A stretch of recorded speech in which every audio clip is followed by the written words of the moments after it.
Nah,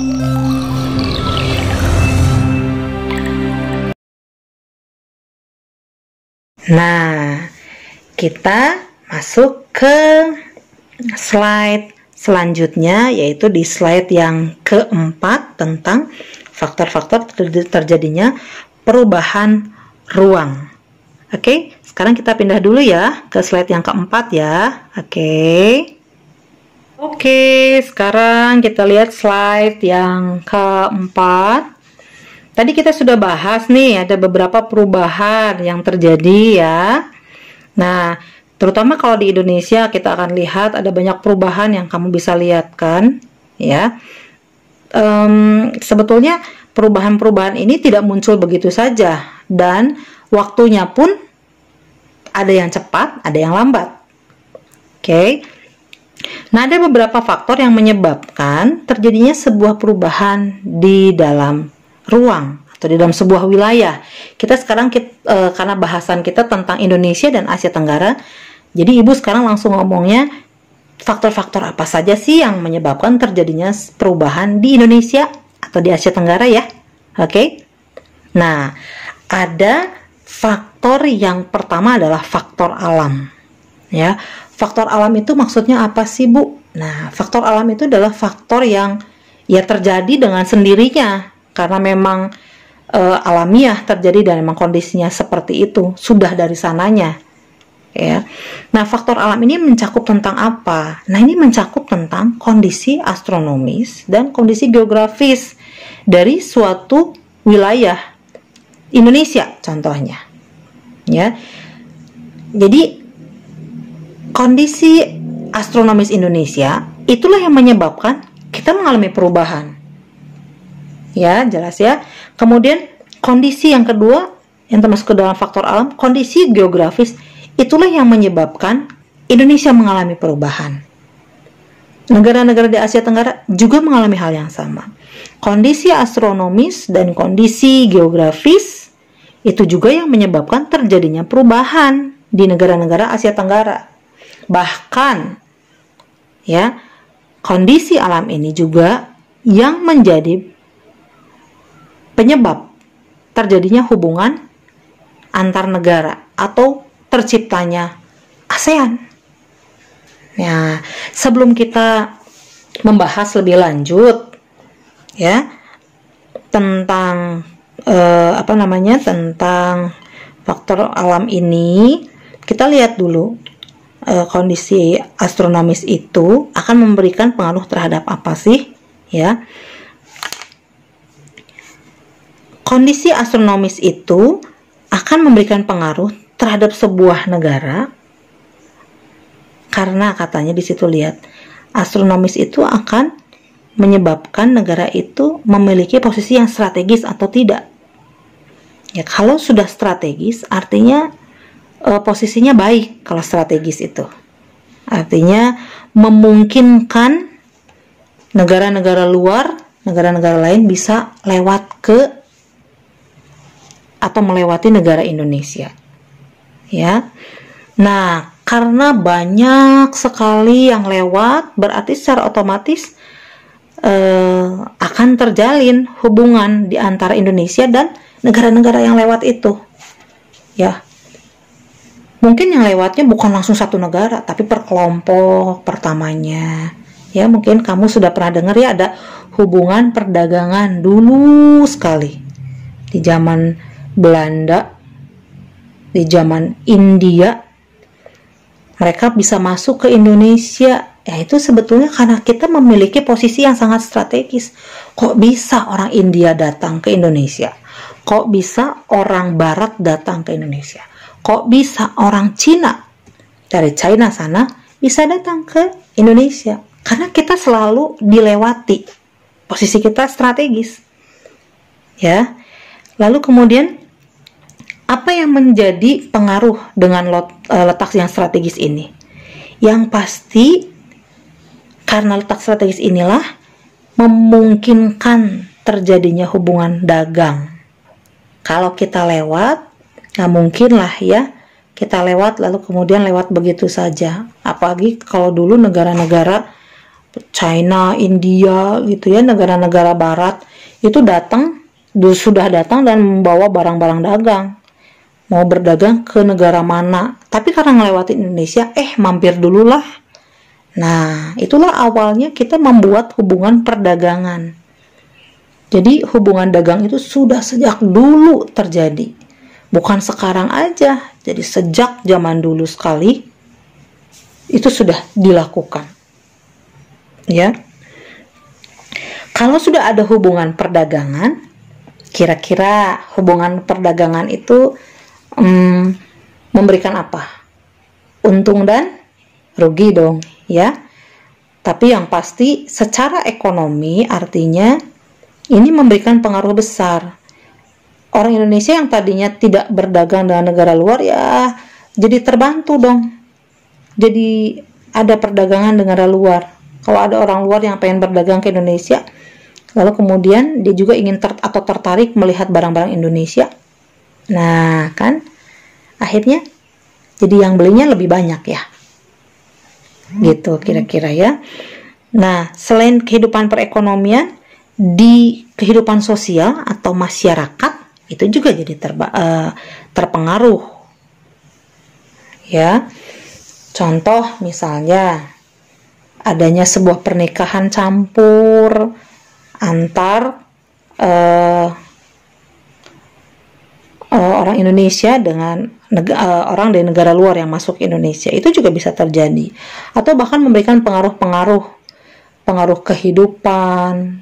Jadi orang Indonesia atau orang luar yang masuk Indonesia menggunakan kebiasaan-kebiasaan dari negara yang dimaksud. Kayak kalian nih misalnya senang nonton Korea, lalu mengikuti gaya-gaya Korea, itu terpengaruh. Karena apa? Ya karena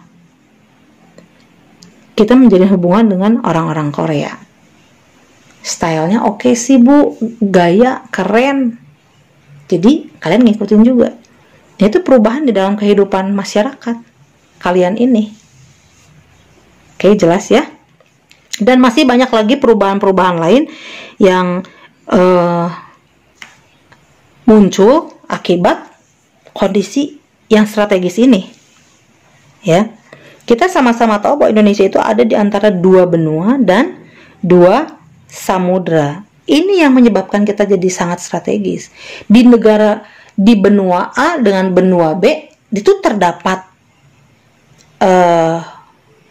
negara-negara dan masyarakatnya. Kebayang?